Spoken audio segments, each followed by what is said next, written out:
為咗回應全球環境變化嘅挑戰，E中中自1999年起就開始制定咗一套以環境關懷為主題嘅校本跨學科可持續發展教育課程。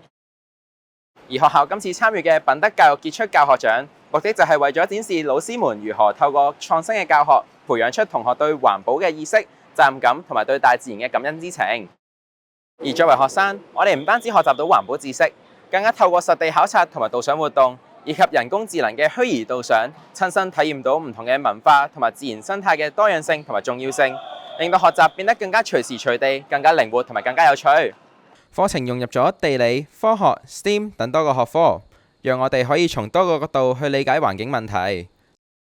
例如喺樹木和人呢個單元入面，我哋學習咗樹木喺生態系統入面嘅重要性，並且進行咗實地考察，親身體驗到大自然嘅奧妙。我哋嘅環保足跡不僅局限於本地，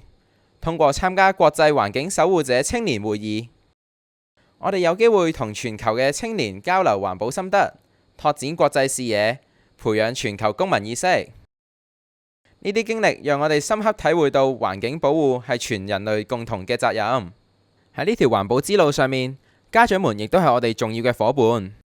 佢哋積極參與各項活動，例如大澳導賞、植樹節等，同我哋一齊關心自然，推動家庭同埋社會嘅環保意識提升。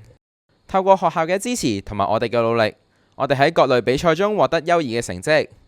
例如2023年世界科學環境競賽嘅金獎，以及2024年香港學生科學比賽 SSPC 冠軍，充分展示出我哋同學創新能力同埋學術成就。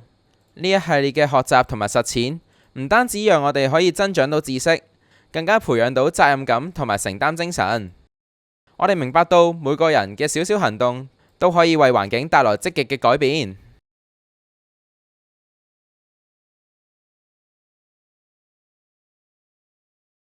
喺E中中，環境關懷唔單止係一個信念，而係一個持久嘅責任，已經深深植入咗我哋每一位師生同埋家長嘅心中。